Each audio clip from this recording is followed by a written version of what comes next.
I wanted to make a painting about the relationship of despair and hope.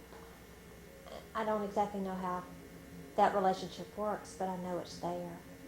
I think Wendell Berry, the poet, said something about the voice of our despair defines our hope exactly.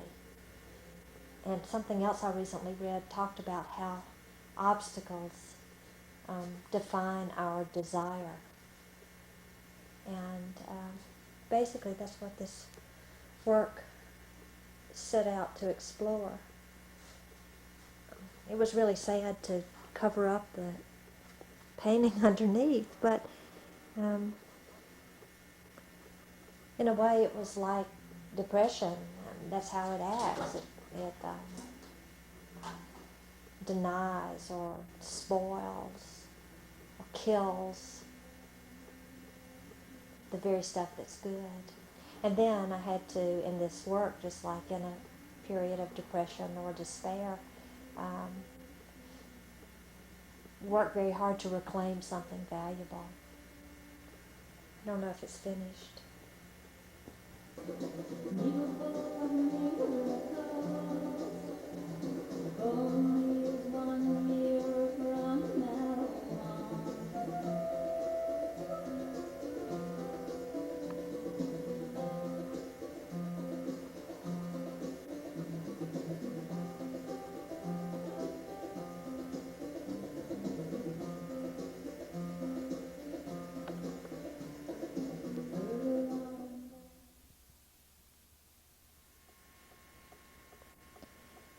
I'd like to give you first a tour of my studio. I can't get a good long view, and I have to warn you that when I walk with this thing, you'd be advised to take some Dramamine. It's very bumpy. But this is the interior of my studio, which has 5 paintings on view, and I'll show them to you individually in just a minute.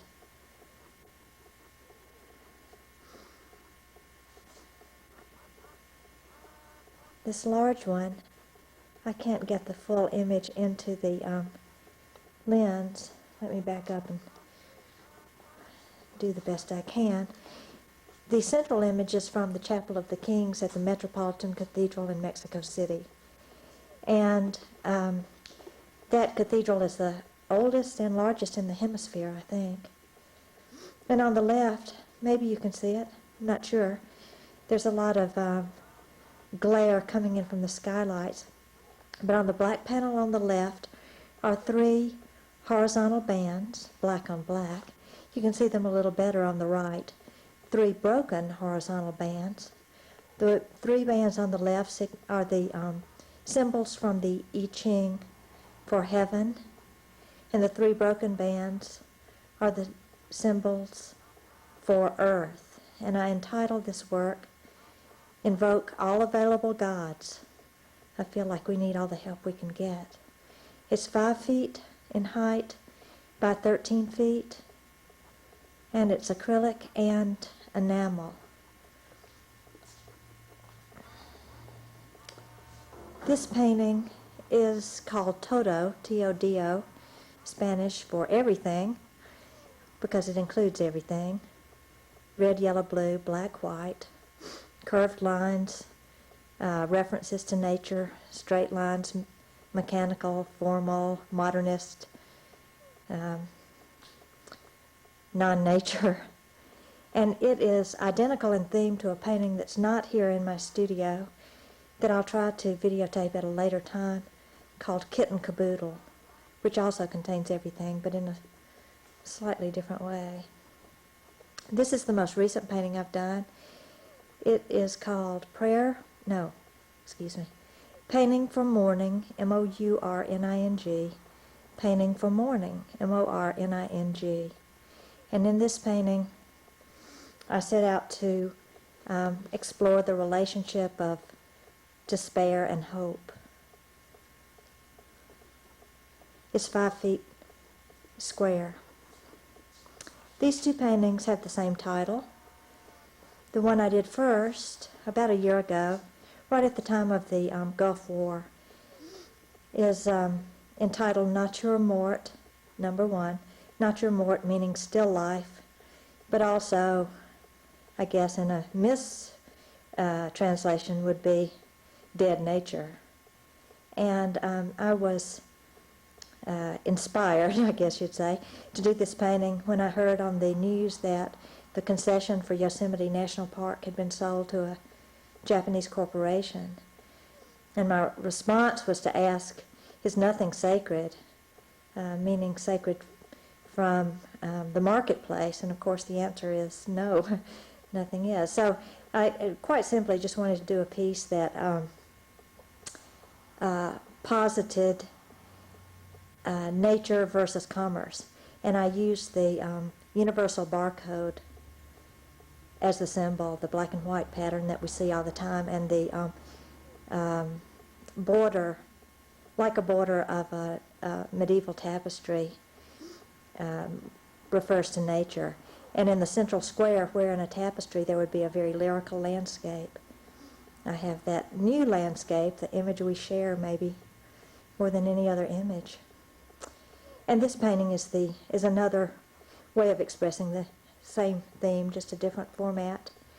The square painting is 5 feet square, and this is 7 feet by 5 feet.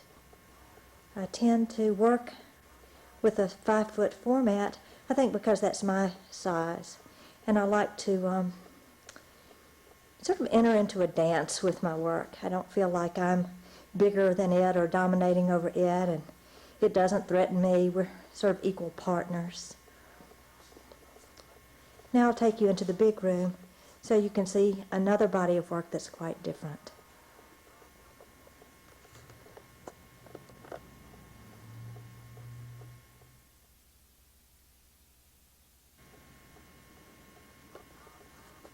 This is the entry to our house, the big room, which gives us a chance to place a lot of my husband Ray Parrish's large-scale sculptures, and a few of the paintings I've done in the last 3 or so years.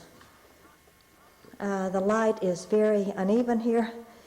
There's some dark corners like this one, but maybe you can get an idea of the scale of the work and just a sense of our lifestyle and how the work looks in its context. Let me move over here and show you one of my favorite paintings, or part of it. There's an ongoing battle between painting and sculpture in this house. Old News is the title of this painting, from a couple of years ago, 3 years ago, when I read Rianne Eisler's Chalice and the Blade. And I wanted to reclaim some ancient symbols that had originally very positive and powerful meanings vis-a-vis women, but which over the centuries have been inverted to equate women with sin and evil and to trivialize women. Okay, in this part of the room, hang on, I'm going to walk and talk and shoot at the same time. These paintings are relatively recent. They were done in late 91, mid to late 91.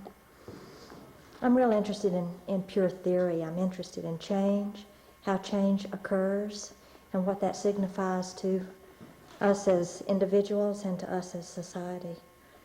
Since I feel like we really are living in a time of profound, unprecedented change, and that we can participate in that in some way. And so I explore change in these more theoretical paintings. I think that the color is probably being very distorted, and that you're seeing a very harsh view of these paintings, which really do feature, a gradated range of color. It's not as strident as it looks in this video. All of these paintings are 5 feet square. They have names like Untitled Theory, and this one, 1, 2, 3. I use the vessel form, the inverted triangle, and the color purple. It is purple, although I don't think it shows up purple in this video, as to symbolize change.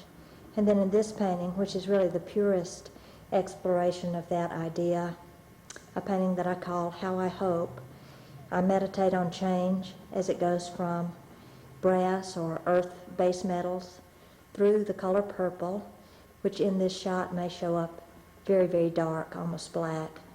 But it really is a beautiful mid-tone violet, to pure gold, which is the reference for the spirit, the spiritual, the non-material.